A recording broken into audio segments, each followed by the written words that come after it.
Welcome back. It's the Bills Faithful Podcast. Let's go, boys. We're running it up again. Here we go. I'm with my son, Jameson, up here, and my brother, Tone, right here. We are the Bills Faithful Podcast. You know how it is, okay? We are fired up tonight. We are going to talk. We have a few things to talk about in this quick segment. We want to get some right to it if we could. Subscribe if you could. We'd love to have that. Always feel free to send this or share it with a family, friend. We love Talk Bills. We've been Bills faithful for a long time, and we are excited about this season. And we are going to jump right into it. Guys, this past week, it kind of came down to the wire a little bit, but Brandon Beane, we were hearing rumors. I mean, social media is so quick to be able to say, well, this is happening. I hear works on this, and this possibly is happening. And you're hearing like the Colts spending 2 first-rounders on Gardner, and Dallas is getting people, and we're like, man, I wish we had that guy. And in the end, we fall. We don't get anybody. Guys, I want to hear your take. What did you think of the trade deadline? Thoughts? I'd love to hear from it. James, you're first. Yeah, I'm disappointed, to be honest. I look at the Rams a couple of years ago and how they went all in and won that Super Bowl. And yeah, they were like 5-12 the next year, but look at them again. They were bad, got a few more good players, and they're back in every year. I just think if you could be kind of conservative risks, if I can say that, which I think maybe he's trying to do, I would love him to kind of pull the trigger a little bit. I know that the cap has issues, but I think there's so many strategies you can do these days to make room. So I really am disappointed, especially after maybe you can't get an A.J. Brown or Chris Olave. Maybe they were like, you're not hearing anything about that, sure. Or I know there were some rumors about the Brian Thomas Jr. or Kelvin Ridley, but can we grab at least some interior guy, maybe some depth people? I just don't want to go in the AFC Championship game because there's going to be an injury that happens on the way there, and we got to deal with, our third stringers trying to go after Mahomes or whoever we're playing, and it's not like how it was last week, and I'm a little worried about that, to be honest. But then part of me is like, well, you see these, people giving up 2 first-round picks for these guys that, Sauce Gardner, what? Holy cow, the Jets actually won something. They won that trade for sure. He's not worth that much. So I'm like, well, I don't want to give up 2 firsts for a guy either. I can understand that. Max looks pretty good, but also in the past, our picks have been, iffy in the first, second round. So I'm like, it's all such a kind of a toss-up for me. Initially, I was pretty bummed. I still am bummed. Do I think we have enough weapons outside of Josh, that's a Super Bowl caliber team? No. But we have Josh Allen, so that will give me hope no matter what game we go into. But I would like to see him. I would have liked to see a little more help there. And I know I'm going on and on, but a little bit disappointed. But I understand if it seemed like Beane was trying to do something and it wasn't working out. So I give him props for trying. But I think even leading up to the game, I don't think you need to go through just until the day before the deadline and try to really make something work. I think he should have started this a little earlier, and maybe there could have been a better chance for something. But that's kind of my take on it so far. Nice take, James. Tone, what are your thoughts? Yeah, I'm annoyed. I was, I think we were all texting around 4:00, and I kept hitting refresh on ESPN, and I just thought in my mind, there's no way that Beane's going to let this go by with not one move. And there was no move, especially when he made that, pulled that lever for Taron Johnson to restructure. I thought, okay, right, a couple million in there. The reason I'm upset is this year is really a weird year in the AFC. 3 reasons. Burrow's hurt. Lamar got hurt. They're in a hole. The Chiefs are 5-4. Last year they had no losses up to this point. They were undefeated at this point last year. There's upstart teams for sure, right? And we are technically in second place in our division. But man, we have an easy schedule that goes down the end, right? Obviously the Patriots game's gonna be tough. We do have the Bucks, we have the Eagles. Outside of that though, we get to play the Jets again, we get to play the Dolphins again. It just felt to me like if you want the 1 seed, if you want to get over the hump, make a play. I'll be honest with you. I was proud of the Colts for taking a swing. I like seeing that. Howie Roseman, he takes swings for the Eagles. They're Super Bowl champions. He's taking swings. Right. So I get that you can't mortgage your future on these picks. And I agreed with you, Jameson, based on that conference that Brandon Beane had. He said, if I was a betting man, I would have lost money in Vegas, saying if we made a deal, right? That screams to me. I think what happened was the Jets weren't going to trade anybody to us, right? In division, they're not. The Patriots were quiet. That wasn't going to happen. We knew that. There were going to be more buyers anyway. The Dolphins aren't going to give us anybody, right? We're not going to get much love within the AFC. So that really limits your partners, you know? And I also know we can't front end salary this year. It would have to be for basically nothing this year and then pay on the back end. So while I understand, you know, he's smart, he's a GM, I'm not an owner, you know, I'm not a GM. I can't, you know, critique him too much. I know he did try. It just felt like if you can sweeten the pot enough, you can get someone to trade with you. You know what I mean? Like if you really want to. And I would have loved, obviously, a separator for a receiver. I think we're putting a lot of stock in Josh Palmer coming back, which, okay, he's been decent, but I mean, I haven't seen him blow the top off any defense so far. I mean, maybe we're watching different games. And the other thing is D tackle. Daquan Jones feels like he's hurt every other game. Yeah. You have a bunch of rookies, and Landon Jackson hasn't even played it down yet. Like, where's it coming from here? You know? So it was a missed opportunity. I don't have any less faith in Beane. I think he's a great GM. Yeah. Man, I would just love to see him take a big swing because this year we have a shot. I see a path to the Super Bowl. Yeah. I see it, you know? Right. Especially with that number 1 seed, possibly, too. Yeah. I mean, you do have the Colts and Patriots that are above you, but, man, I'll tell you, it is like things are falling really, really nicely. I was thinking to myself as it passed. I was like, who would have I wanted? You know, who would I wanted? What I really wanted somebody for Josh. I like, and I know Beane has done things in the past, so there's no like, I'm okay with him, not you know, going full send. And I know we're money tight and all that stuff and all that things, but I know he's done it in the past, getting Cooper last year and, you know, paying some guys this past off season and stuff. But boy, I'd like to have a wide receiver for Josh. Yeah. But then what changed in my mind, this Chiefs game. Like, okay, Josh is 23 of 26. A QB rating of whatever. Phenomenal. Kincaid's open. Knox is open. Palmer's open.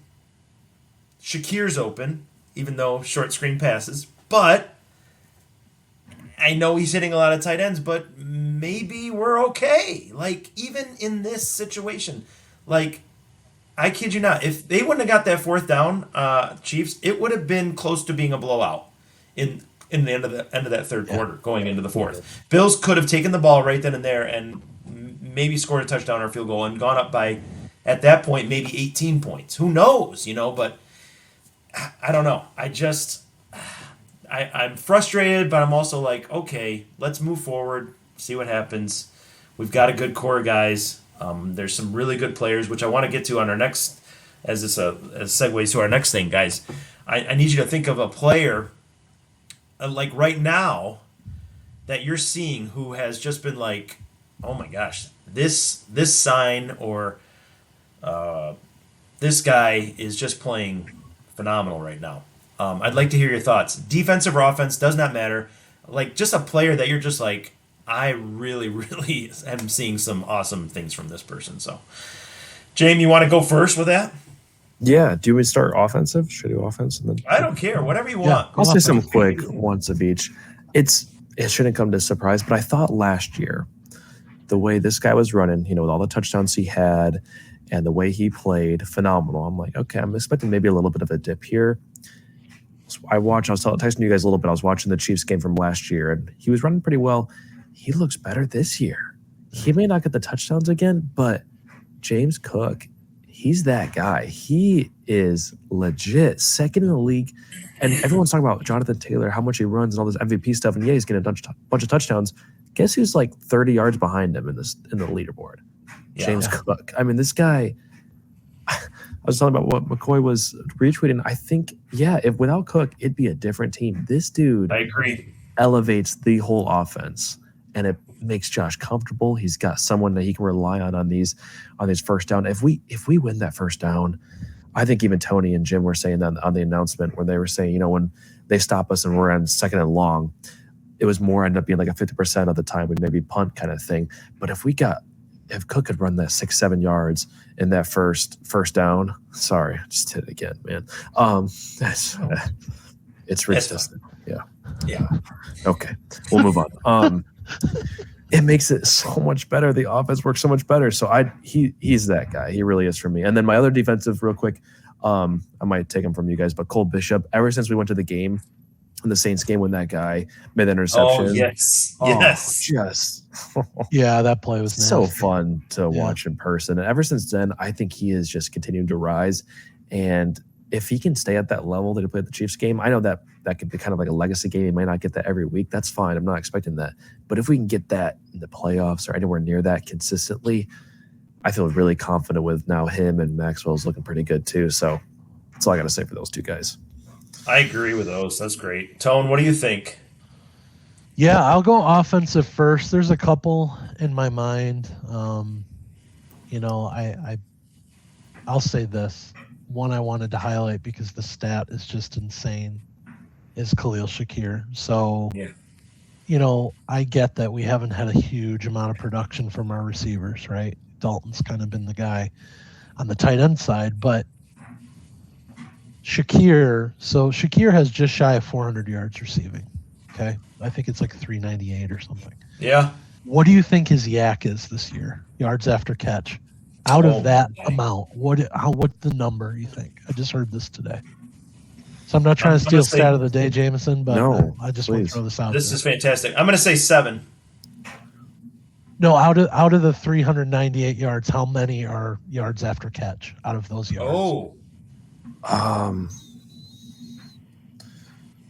can go first. How many yards? 400 something? Just shy of 400. Yeah. 200? Okay. Jameson, what do you think, man? I'm thinking of all the plays that we've done so far, and I mean a lot of bubble screens to the guy too. I know. Out of the 3, I might say it's 240. I think it's that high. If I know, I might be go by. Is it 354? Wow, that's 354. Crazy. So talk about crazy. Making something out of nothing. Yeah, he's had 2 long touchdowns this year where he was dead to rights, and he weaves and he bobs and he goes. And I'll tell you what, if we can get an outside receiver paired with that as a slot, that's a Super Bowl tandem. Yes. That's what He's I mean. An unsung guy. No one knows him outside of Buffalo, but I'll tell you what, if they had him on their team, they'd know him. Yep. I love the guy. I think he's a good slippery. sign. Man, is he good. So not huge numbers, but that stat blew me away. I had to share that. I like that. On the defense side, this game really underscored it for me, but Joey Bosa. Yeah. I am so happy with that signing. I love hearing his interviews. I don't know if you guys heard some of his post-game stuff. He is so happy to be in Buffalo. He just seems rejuvenated. He's playing a ton of snaps, even though he calls himself an old man, which is laughable because he's 30 years old. But I mean, he was possessed this past game against Mahomes. Like, I look at that performance and I'm like, that's what we've been missing in the playoffs. We do not have a game wrecker who shows up. You have flashes. You have an Epinesa play. You have a Rousseau play here and there. But Homeboy was muscling, guys. Yes, he was awesome. So Joey Bosa, talk about a value pickup this past year. For all I hit on him on the free agency stuff, he knocked that one out. That was great. I agree with that. That's a good take, Tone. My offensive player, I'm going to go with Kincaid. I've got something about him in coming up in the Fact or Fiction segment of our podcast, but I'm sorry, he is he is an amazing tight end, and I am so glad. Just keeping, I guess, fingers crossed or whatever we want to do. Just a healthy Kincaid is like a valuable like wideout, and I just think he's my offensive guy. I mean, I picked Josh, but I got to go with a guy that I feel like has really just helped us. I mean, 6 catches for 100 and something yards in against the Chiefs this past Sunday. Yep. That's insane. That's Huge. insane. That's kind of Kelsey-ish. That's what Kelsey should have done against us. Right. But so that's that.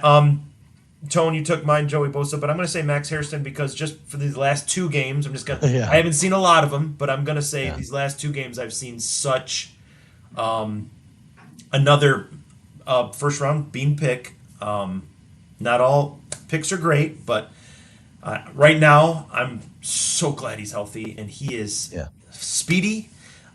He is got a great faith about him. He is a cool guy. He's likable, and he just works hard. And I like his enthusiasm. I like the energy. Hoyt had that energy before he got hurt. I really like the juice that he brought. I think Hairston brings that juice too, and I'm excited about that. So, yeah, think about our secondary, the pieces we have now, right? So you have Benford who's locked in. Yeah. You have Hairston if he can continue to kind of build. And then you have Cole. Yeah. And you have Hancock, who's showing some real nice flashes too. Yes. So it's really cool to see that kind of young core secondary. You know, there's been some bumps here, but I mean, how much better are we with speed and just getting to the ball than when Rapp and Hamlin were in there? I mean, it's night and day. Yeah. It's amazing how much speed does really play a role. Like, you know, like that. I feel like we kind of missed out on that Worthy pick. I feel like we should have taken the Worthy. I'm still okay with Keon, but I'm just like, man, if we can just get some speed, I feel like that would really help Josh out a lot. Anyway, great takes, guys. That's our end of our segment of our offensive, defensive players so far these past halfway through the season, which leads us to our Fact or Fiction piece, gentlemen, where I ask these guys, Fact or Fiction, a few statements and get their thoughts on whether they think it's fact or fiction. Coach is putting his glasses on, so we're going to start this segment with question number 1. I'll go to the coach. Coach, week 17, I don't know if you heard this, but we play the Jets. Yeah. Fact or fiction, this game will decide AFC East Championship. Fact or fiction?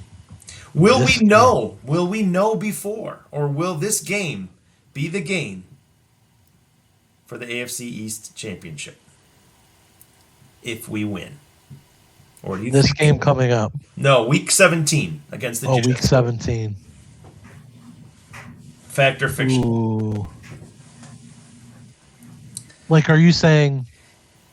So I'm saying, like, will we know going into the game? Or are you saying is it the thing that's going to decide it? We need to win to beat the Patriots for the AFC East crown, and it's going to come down to week 17. That's what I'm saying. Sure. Ooh. I'm going to say fact for the reason that the Patriots have an easier schedule like us going in the end of the year, right? And, you know, I think it is pretty cool to. I mean, how cool would it be that we clinch the division the last week of the season, last game in Highmark, playing the team that we originally played the first game at Highmark, the Jets? I mean, that would be pretty cool. So I'm gonna say fact. Nice. James. As you asked that first question, I was thinking of just the storyline that could be of going into that game and how that would be. So I literally was thinking that as you said that. So I'm going to go fact as well. I haven't looked at the schedule totally. If the Patriots, I was telling you guys earlier, those 3 games that they play that are, us, Ravens, and Buccaneers, I can see them losing 3 of those, all 3 of those, and be 12-5 finish of the year. I'm like, I think we could be 13-4. I think someone. So I think we could maybe do that before because they play the Ravens in week, I think 16. So they also have a week 17 game, but with us. So I don't know. I'll go fact for the story, but yeah. I love it. Guys, question 2, actually statement number 2, fact or fiction. Joey Bosa currently has 4 sacks. He'll hit 10 by week 17. Fact or fiction, James? This is week 11 going, or was week 10 going to this game? This we're is 6 and 2. This is week 2. 9. It's week 9. No, this is week 10. Week we had a 10. 4, 5, 6, 7, 8. So he's got 9 games. Well, he's got 8 games. 8 games to get 6. Okay. So that's averaging a little more than a half a game. I'm going to say fiction, not because I don't think he's fully capable. I just hope that there's going to be some times in the games where we're just blowing some teams out and doesn't have to play a little bit. That'd be nice. And let's let TJ Sanders get in some more reps in there before playoffs come in, some, and Landon Jackson a little bit too. So I'm just going to go fiction just from that standpoint. So if he's got 4 already in this month, that means he's averaging less than a half a game. So I think he'll still get close. I think he might touch it, but yeah, let's say he doesn't pass it for those reasons because we're doing so well, you know. Yeah. Nice take. Tone. So this is a defensive question, so you should probably cede your answers to me. I will. I'll help you. Yeah. I'll make those calls. Make sure it happens. I'll make it happen. Please. So I'm gonna say fact. Nice. I think he could really go on a tear towards the end of this year. I think honestly, I feel like 4 is light compared to how many times he's been close this year. I think he could easily have 6 or 7 sacks right now, right? So, I could see him hitting 10. I think this is kind of a resurgence for him this year. I've been really impressed. So I think he's pretty juiced. He wants to go the next spot. And I don't know why you guys are laughing at me, but you should take me more seriously. Good. You know what I mean? Yes, I mean, it should give me more credibility. So if you're laughing at me, no, you look great. It's fine. No, great, it's fine. Great take, guys. Fact or fiction. It's all right. When you're a trendsetter, yes. You're gonna get people that hate on Hey, it. You know what I mean? So that's how it is. I'm glad this happened. Guys, I will finish off with one more fact or fiction. I'm gonna go with the coach first on this one. Hey, all right. Finally, some respect. Some respect around here. Coach knows. This is about my favorite. Clip it. Sorry. My favorite offensive player, Dalton Kincaid. Okay, I got some stats for you. I might have to put my glasses on to see. Come on. Okay, Dalton. Ooh, you look Thank good. you. I like that. Kincaid currently has 27 receptions, 411 yards, and 4 touchdowns. Okay. Okay. That's what he currently has. Sure. In 2024, he had 44 receptions, 448 yards, and 2 touchdowns all year. Wow. Okay. In 2023, he had 73 catches, 673 yards, and 2 touchdowns. He currently has 27 receptions, 411 yards, and 4 touchdowns. Fact or fiction, he will have 80 receptions this year, 900 receiving yards, and 8 touchdowns. Is it possible that Dalton Kincaid could almost eclipse 1,000 yards this year? Fact or fiction? Tone, coach. I gotta adjust my glasses. Please do. It's fact. Let's go. I think the reason he's having that success, first of all, he's healthy. I don't think he was healthy all year last year. I don't just either. don't. I think he had nagging injuries last year. This year, you can tell he really put in the work too. Like you can see, he's more physical this year. Yeah. I could see him trending the rest of the year and just continuing to pile on. I think the thing that really frees him up is them having those 3 tight ends. That Jackson Hawes pick, while I was kind of confused by it when they drafted, I was kind of like, oh, okay, another tight end. That's been an awesome pick. I love the 3 tight end set. I really do. And I think it's fact. Nice. He's been on a tear. So. I think, in fact, as well, and Coach knows this. We run a lot of 13 personnel, like you just touched on right there, and that helps him so much. I mean, that with the way Cook's running the ball, that he gets open so much. And I think the only questionable one I would have maybe is the 8 touchdowns, just because I think we got a lot of touchdowns spread out around a lot and stuff. But I think the yards, the way he's playing right now, and this usage rate is not actually like that high, and some people are like, should we play him more actually, or is it better to kind of keep him down so when he is in there it's like 100% and it's really good? I like the way it is right now, and he seems to step up in big games. And looking at how we got a few big games here, the Buccaneers and stuff like that, I think if he steps up in those games, the way he's averaging right now, I'm really pleased with it, and I think he definitely can reach all those thresholds. So Jameson, I already know this because I'm the coach, but I wanted to ask you, do you know his snap count versus Dawson Knox snap count? Is Dawson used the most, or is Jackson actually getting more reps from blocking? I haven't looked at that. I'm curious. I need to look. If I had to guess, I would say it's like 58 to 60% Kincaid actually, and then Dawson's like just under him, and then Haas is in there for a lot. Like I'm thinking like pass catching type things. Haas will be there plenty as well, but I think in those pass catch steps are kind of split a little bit more, and I think when Kincaid's in there, we're actually just throwing to it more, or less at place. So, that sounds right. I guess, but that sounds right to me. I can look it up real quick. Yeah, but whatever. Yeah, I've been busy calling the defense. So I understand that. Yeah, no, you're a busy guy. We get it. It's tough. I mean, Joe's up in the box, so I know you don't get a chance to talk to him very much either. All right, Bill's Faithful Podcast. These guys, fact or fiction, everybody. Hopefully you can subscribe and send it to your family and friends. We do a little fact or fiction every once in a while, and these guys bring it every single time with their answers. Just deep thoughts from these guys. It's just, you just need to listen to some Bill's Faithful Podcast. I'll tell you right now. Listen to these. Everyone needs a little Bill's Faithful. They're fantastic. That's right. They're fantastic. All right, I've got the numbers if you want to hear real quick. All right, let's do it. Bring it. This is according to profootballreference.com. It's I actually hit right on the nose with Dawson, but Kincaid's 39% of snap count right now. Okay. Dawson's 54, Jackson Hawes 42. What? So they I thought so, maybe. Yeah, so Dawson and Hawes are out there a lot just because for their blocking. Kincaid's getting better at that actually a lot. But those two, and that's why they're keeping all three, because they run the ball so well with the 30 personnel. But Kincaid's not up there as much. So Haas is a nasty blocker, man. With He those finishes numbers, those blocks. He's fun. Yeah, think about that, 39% and get in those numbers. Oh, yeah. Yeah. Dude could get big Gronk numbers if he's playing there 80% of the snaps, Right. Holy cow. Yep. So, cool. All right.